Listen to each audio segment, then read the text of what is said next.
In the early stages of your career, you need to prove to others that you're capable of shooting projects. If you want to be a car cinematographer, well, you have to have that stuff in your portfolio. If you want to be a fashion cinematographer, you also have to have that stuff in your portfolio.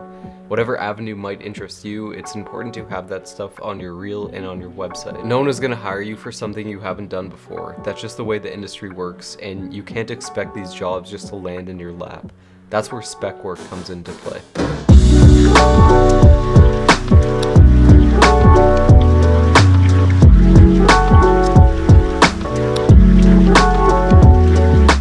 This is going to be a multiple part video where I'll discuss and break down a spec project that I'm going to be shooting and directing, and luckily I have a few friends that are also in the early stages of their career, so fortunately I'll have some people that are going to be helping me out. As shown in one of my previous videos, I discussed how I take a basic idea and create a director's treatment around that, but in this video I wanted to discuss that a lot further and go a lot more in depth about that. I thought of the basic idea of showing a character's weekly routine in different articles of clothing for each day. Your idea can literally be anything. It could start from a piece of music that you hear that inspires you, or you envision a scene in your head, but whatever it is, write it down and expand on it from there. I find myself using a mind map where I'll write down in the middle just, weekly routine, and whatever it is, whatever I think of, I'll just write it down and expand on it from there. Since I'm such a visual person, I'm big into references and watching work of others that I look up to. So with my very broad and basic idea, I'll start going through my Vimeo and my Instagram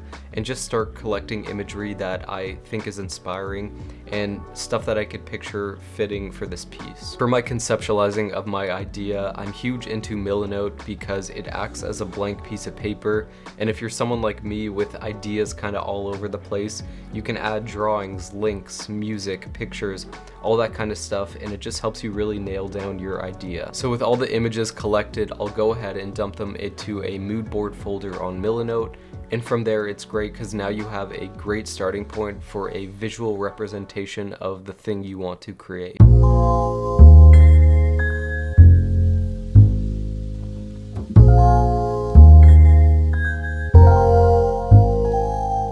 So in this case I had things like very colorful images, bright, high key, sunny, quirky, almost over the top images that I collected. This gave me an idea for a vibe I wanted to create even though my concept wasn't fully fleshed out. Just remembered that there's no right or wrong way to come up with an idea for a video. It's all about just whittling things down. It's rare to have one big grand idea and going from there. It's actually a series of ideas and refining them and editing them. And it's also a combination of pictures, videos, music, other movies that you've seen. All those things will contribute to your idea and help you come up with something original and creative. I know I want this piece to be fast-paced with whip pans, fast camera movement, cool wardrobe, bright colors, and a quickness to it. Really just let your imagination run free in the conceptualizing phase, because it's always good to have a bunch of ideas and just shaving it down from there into something that's actually possible and doable. So I'll go on Epidemic Sound or whatever music platform you use, and I'll have my mood board pulled up and I'll just be browsing for hours until I find the right music that fits these visuals. It's kind of all about a feel thing. I'll have a rough idea of what I'm looking for music, but when you hear the right song, you'll just know, and from there download it so you can have it and just put it in your Milanote. To get people further on the same page as me, I went ahead and shot what's called a pre-visualization, where I took my phone and just roughly shot what the piece is going to look like and cut it to the music that I picked out, because I'm not the best person at explaining things and I'm better at just showing them visually.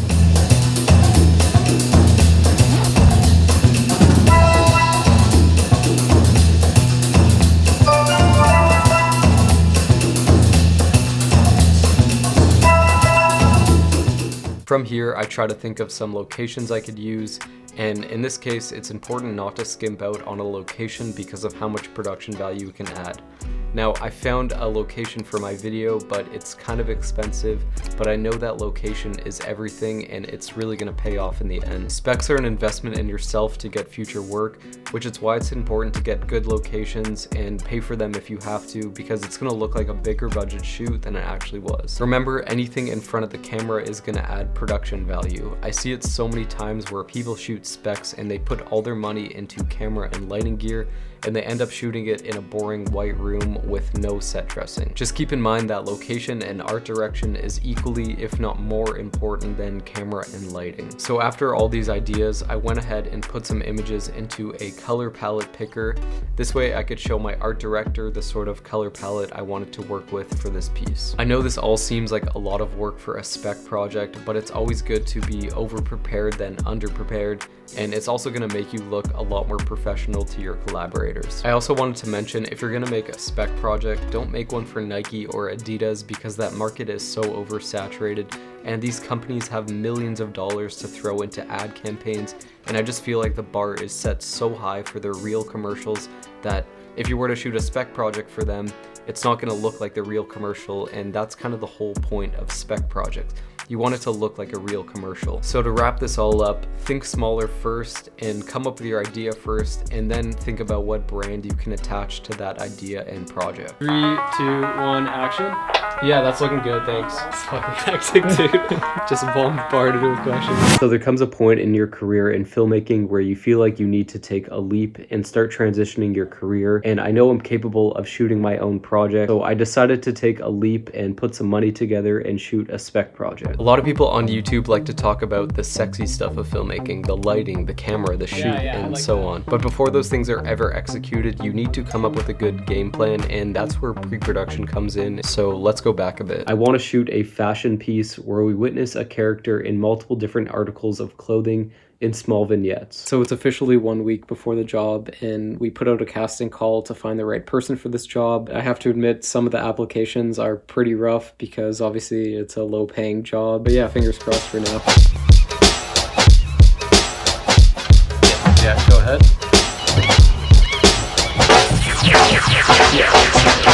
So we just finished our location scout and we were under a 1 hour time restraint, which is kind of why I didn't film anything on my phone and only have clips of like the pre-visualization that I shot. So hopefully it all falls into place at this point. Okay, so there's a lot of work to do. So now that we've done the location scout, I now know how many people I need in grip and lighting, what lighting equipment I'll need, and what camera moves I want to achieve. First off, I want to tackle the lighting plans because I have the location fresh in my head and I know exactly which rooms we're shooting in.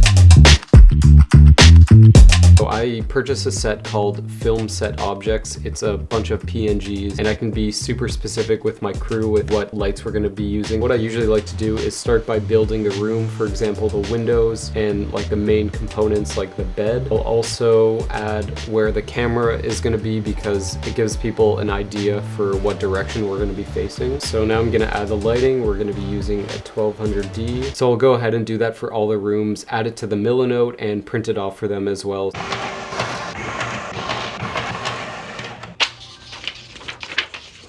We got one good application finally, and I think this could be our character. So I think with her acting capabilities, she'll add a lot of production value to the shoot. And I think from here, we're gonna schedule a wardrobe fitting because there's a lot of different wardrobe changes with this shoot. But I think we found our character.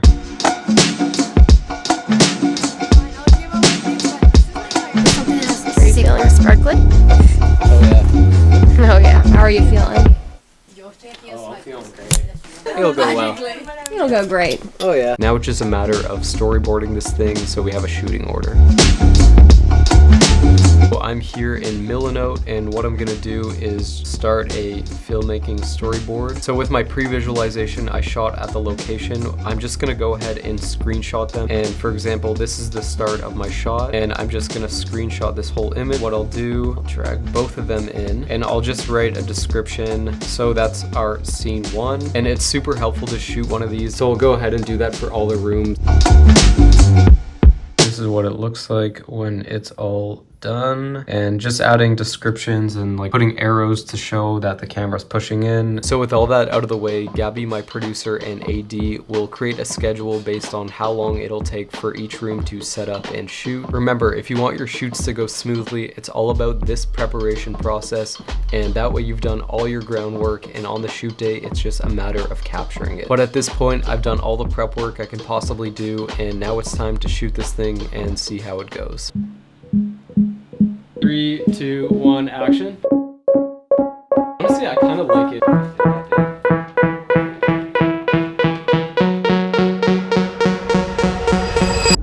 Alright, it's a officially the morning of the shoot, and to be honest, I'm pretty nervous. What the fuck did I get myself into? Hopefully it goes well. There's 15 people coming out to this thing for me, so we'll see how it goes.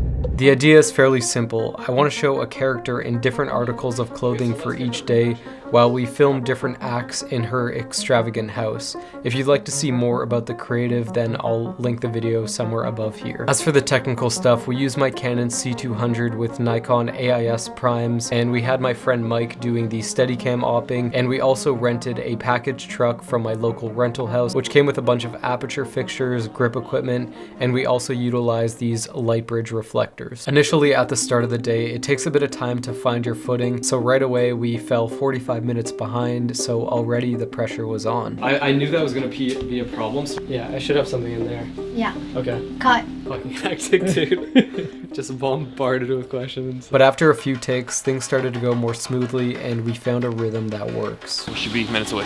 We're just gonna catch the end of it. 2, 1, action.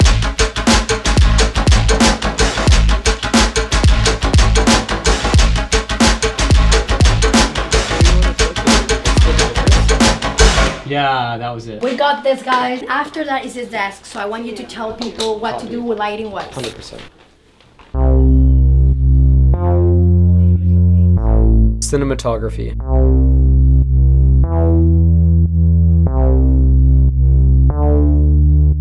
As for cinematography, we mostly lit through the windows because it allows everyone to move a lot more freely, and I always like it better to light a room versus lighting an individual shot because you're able to move a lot more quickly. One of my favorite tools for creating hard light is these light bridge reflectors, which my gaffer so nicely brought. We're using CRLS so that we can get the light up into the foyer over there, but we're just taking this 600 or this 1200D, we're shooting it into that reflector up there, and then the reflection is going in as a hard source inside. So rather than putting this 1200D that high in the air and making it dangerous, we instead send the light rays up there and use reflection instead. So he's probably going to show you in the edit the actual resulting shot.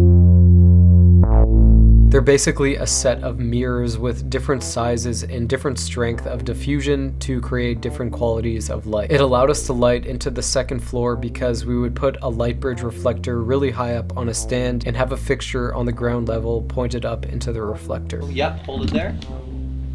Yeah, That's it. Thank you. Lock that in. We would also take an aperture nova, which we would bounce into the ceiling, which sells the effect of more daylight coming in. Yeah, let's come up a bit on the ambient. Yeah, honestly, I kind of like it, like more high key. Action.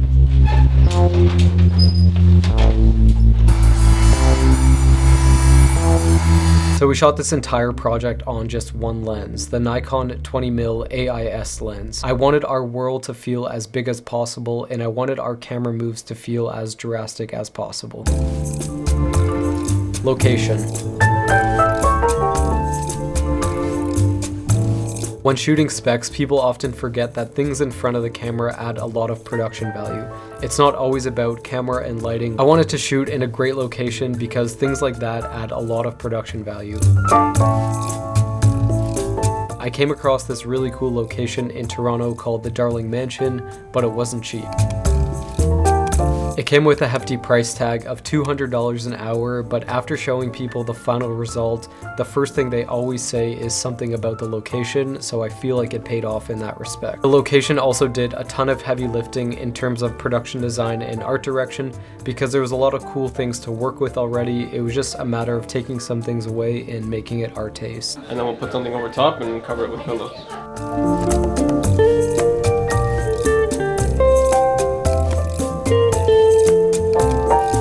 I pretty much wrote the entire creative around this location because I knew how much production value would add, especially when you have a variety of different rooms to shoot in. It shows people that things were thought out and planned, which makes things look a lot more high budget than they actually were, which is the whole goal with spec work. You didn't catch that, did you? I did. True.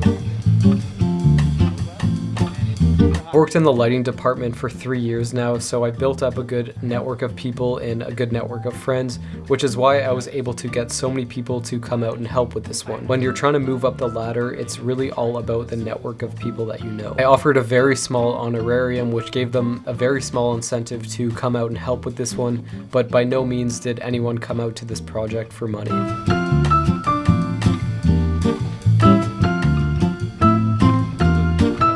Since everyone on this project had real set experience, I knew I could rely on them and make it feel like a real set, which it was. That's something I was super grateful for. All these people came out to support me, and they knew I was super passionate about this project, and I knew they'd be looking out for the best interest of this project and give it their all. There were no egos involved, and it felt like good teamwork coming together to create something which every good set should have. It's all about the relationships you build and the attitudes you have toward others, which will get people inclined to come out and help with your small projects. Talent.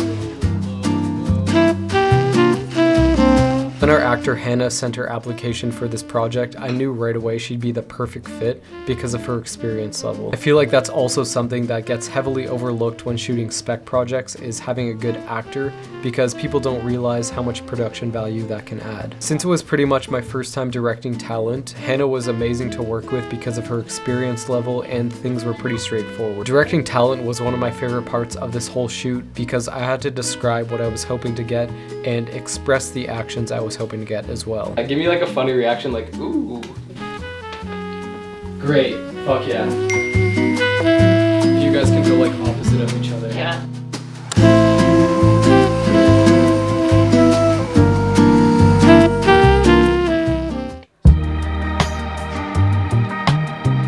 This is my first time DPing and directing something simultaneously. Now, why was it such a challenge? Well, normally this is a two-person job. The director usually handles the creative stuff, and the DP handles the camera and lighting stuff.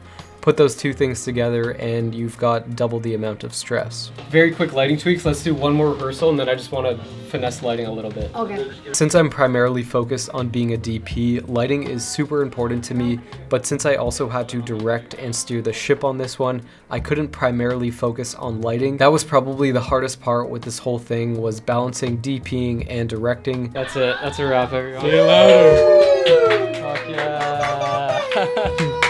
Thank you, everybody. So let's hop into DaVinci and I'll show you what we have going on. So this is the final project, and as you can tell in the top left of my screen, I like to keep things super organized. I have folders for footage, logos, music, sound effects, timelines, voiceovers, all that stuff, because I know it's gonna keep me organized at the end of the day. I like to do all that stuff up front before I even start editing, because that's just gonna make things a lot easier to work with in the long run. So the very first thing I do before I even start editing is I dump all the footage into a timeline. From there, what I do is I literally start from the very first clip that we shot and I watch everything through. You can watch this at like double speed, so it just makes things a bit faster. And from here, what I like doing is doing something called pulling selects. The clip that's pulled right above here, that's a select. Just scrubbing through the timeline and pulling those selects. And from there, I start another timeline and I drag all of my selects and I put them into another timeline. So that way now I have all the takes just imported into another timeline, and it just makes things that much easier because now everything is sorted through and I don't have to go back, watch a clip,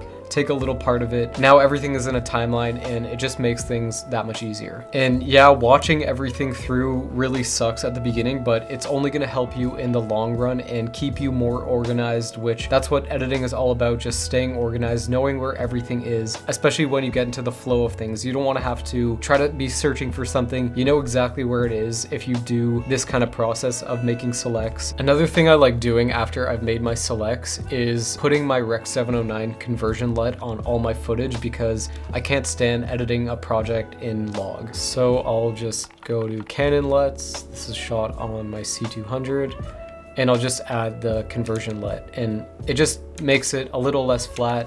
Sometimes I'll just add like some saturation and contrast, apply grade. So now everything will have the Rec 709 conversion LUT. Just makes it a little bit nicer to edit instead of having to look at log footage. Once I've selected all the selects and added the Rec 709, I'll start another timeline. and I'll stack them together. This is called Pancake Editing, and it's really great to keep you organized. What I'll do from there is drag in the song into this timeline here, and this is the timeline where you're gonna start building your edit. I'll watch all the takes of whatever the first clip is gonna be, drag in whatever take suits that one best. But I did run into problems of not having some shots I needed to, for example, piece this sequence together. Originally, there was supposed to be a shot of her phone getting a text message. 3, 2, 1, action.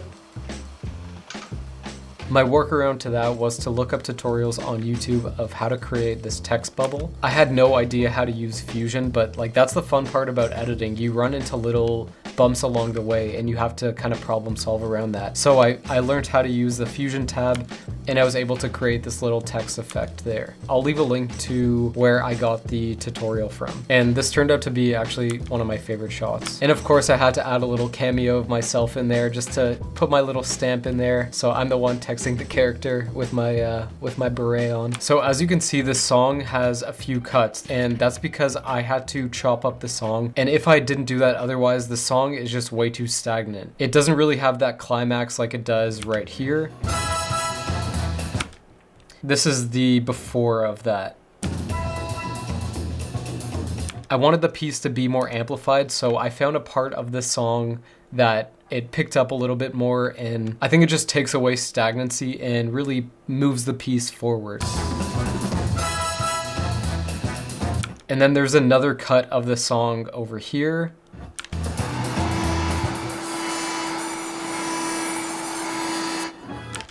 So that wasn't actually the original part of the song that happens there. I had to take a piece that fits this piece and kind of just do some surgery to make it all fit. I really just love how this vacuuming section flows because we have the sound of the switch being flicked, and then the text comes in, and then the sound of the vacuum, and then the headphone sound effect. So to get that headphone sound effect, I messed with my EQ over here and just played around until it made it sound like it was coming out of her headphones.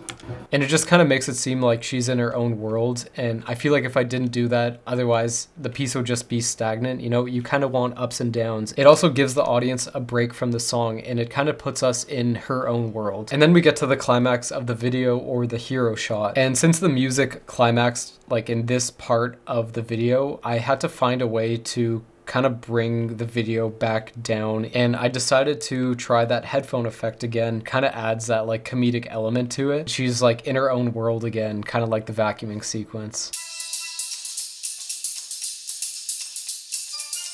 And I thought that was a good way to end things by having that sound effect again. It kind of ties everything together in the end when the logo just appears. And since I wanted the song to end right there, I had to really find points to cut the song and make it all work. A good way of doing that is by adding reverb to your songs. So it has that.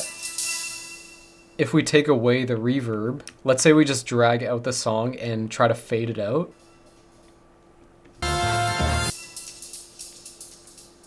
It just kind of like keeps going, the song. Without that reverb, it doesn't feel like the song actually ends if you were to just fade it out.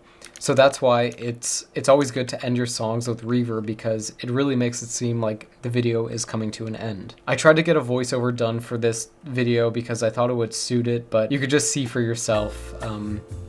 It worked in some sections of the video, but others, it just kind of fell flat. A little Thursday night bubble bath before getting a text from... And she only shops sustainably. Get on, Depop. I feel like it could have worked for that end section here, but in the end, I decided not to go with the voiceover because I just think it kind of took away from the whole video. I also think it's crucial to export your rough cuts and watch them on different devices in different places, because that will give you a fresh perspective of things. After working out, I would go on my phone to watch the piece in my car, and it kind of just gives me a fresh perspective of things instead of sitting at my computer in this room looking at it. You know, you're looking at it on a smaller device, and that kind of just gives you fresh eyes on it. So this is how I created a spec project, all the way from the conceptualization idea phase all the way to the post-production side of things. If you enjoyed this video and this series and want to see more videos like this, then subscribe to my channel, and thank you for watching.